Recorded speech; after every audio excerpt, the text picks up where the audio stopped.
ओम शांति।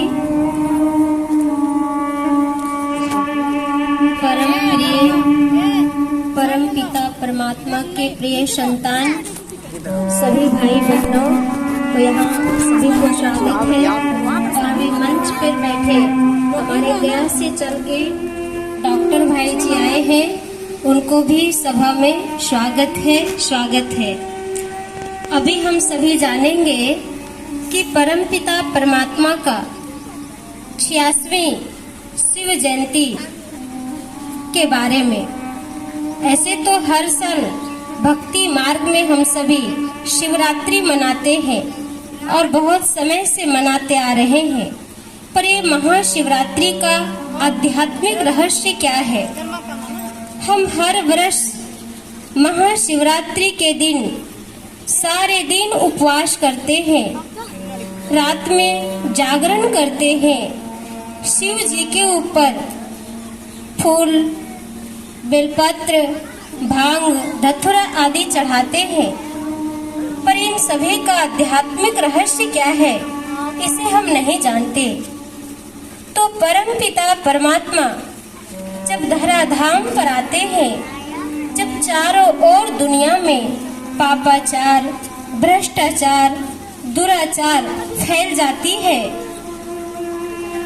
हर मानव के अंदर दुख, अशांति, टेंशन, तनाव बढ़ जाती है, तभी परमपिता परमात्मा इस धरती पर आते हैं हर मानव के दुख को दूर करने के लिए, संपूर्ण दुनिया को परिवर्तन करने के लिए। उसी के यादगार में हम शिवरात्रि मनाते हैं।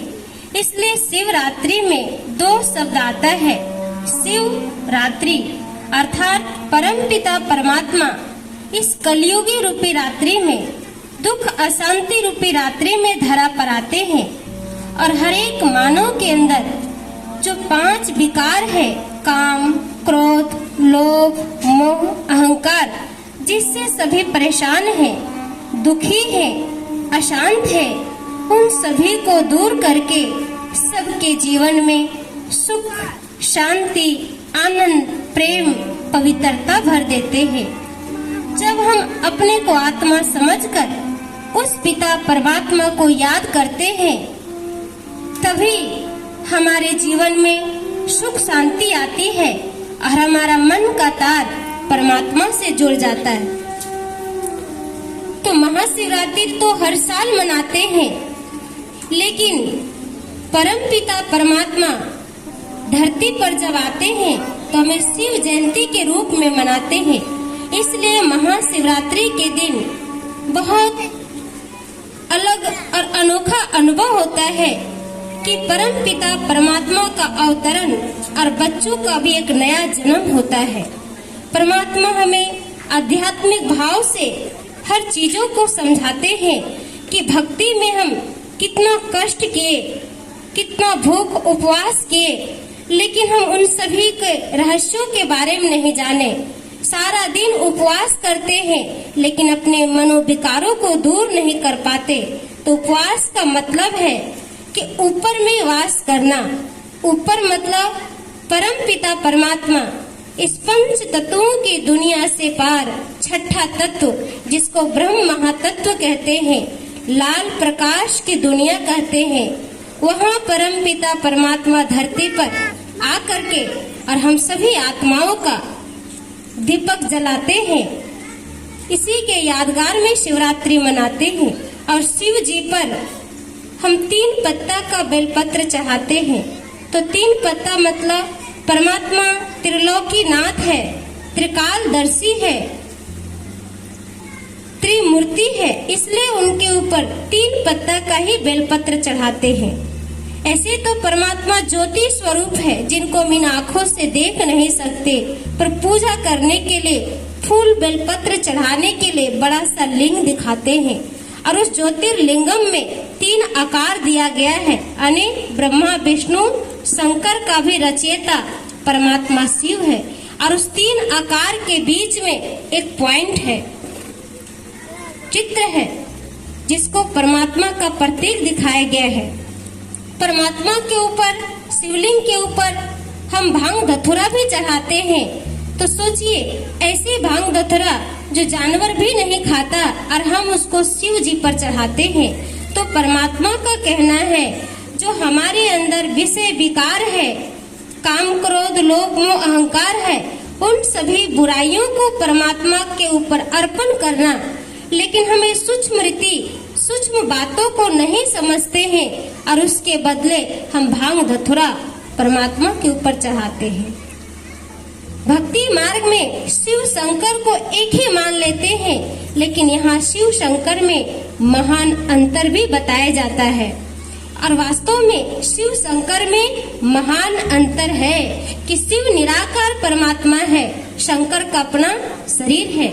इसलिए शंकर के हमेशा ध्यान अवस्था में दिखाते हैं, तपस्या करते हुए दिखाते हैं कि शंकर जी कैलाश पर्वत पर तपस्या करते थे और इतना तपस्या किए कि शिव प्रसन्न हो गए।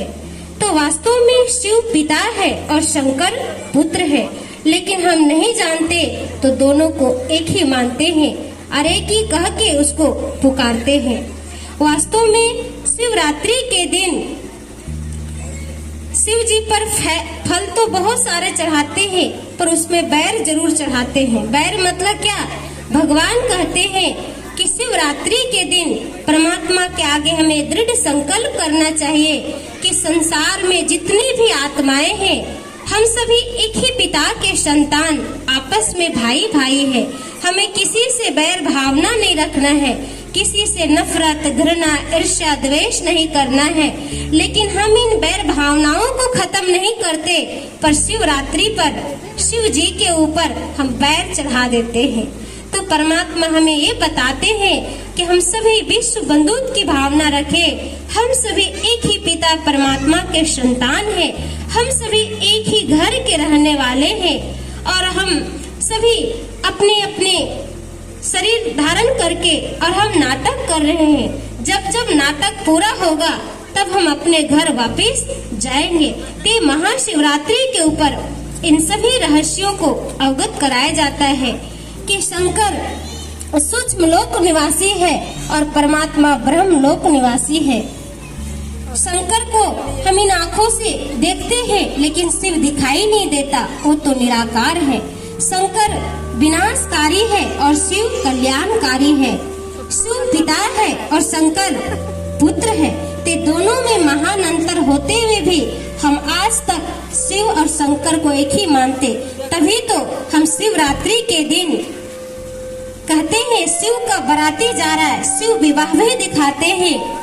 लेकिन क्या होता है कि शिवरात्रि के दिन हम कहते हैं शिव का बारात जा रहा है, और जब हम बाहर निकलते हैं तो पता चलता है कि शंकर जी का बारात जा रहा है। वहाँ शिव की मूर्ति नहीं बल्कि शंकर की प्रतिमा होती है, इसलिए शंकर को बनाते हैं। ये सोचते हैं कि शिव शंकर एक ही है, लेकिन दोनों में महान अंतर है। शिव के बारे में कहते शिव कल्याणकारी और शंकर के बारे में कहते हैं कि जब शंकर तीसरा नेत्र खोलेंगे तो दुनिया विनाश हो जाएगा। तो वास्तव में जो विनाशकारी है उसको हम पिता कैसे कह सकते?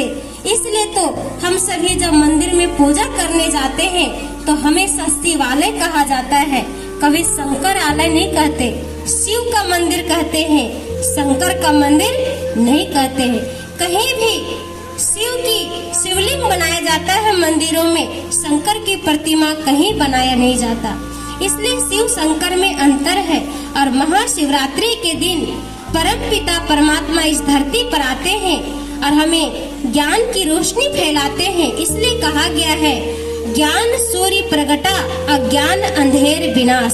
जब परमात्मा धरती पर आते हैं तभी ये संसार से अंधकार दूर होता है।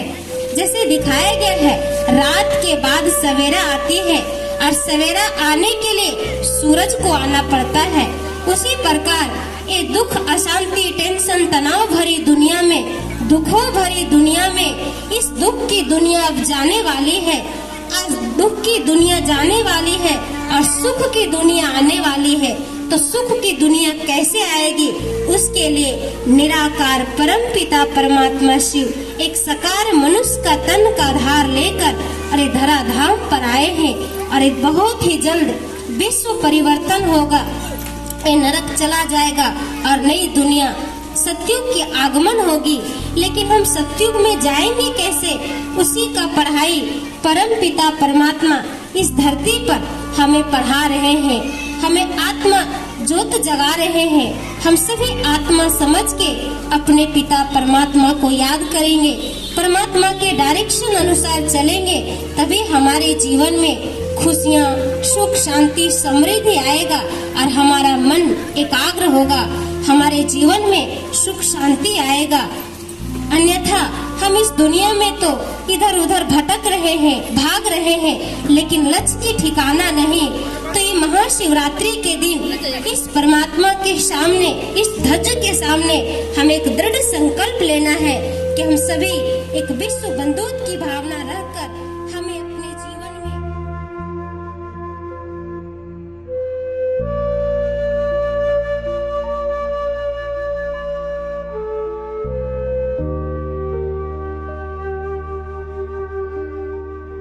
शुभ भावना, शुभकामना रखें। इन्हीं शुभकामनाओं के साथ शिवरात्रि मनाएं और शिवरात्रि के दिन अपने मनोविकारों को शिव जी पर अर्पित करें, तभी हम सच्चा शिवरात्रि मना पाएंगे और तभी हम सचमुच में शिवरात्रि का आनंद ले पाएंगे और शिव जयंती का भी उत्सव मना पाएंगे। ओम शांति।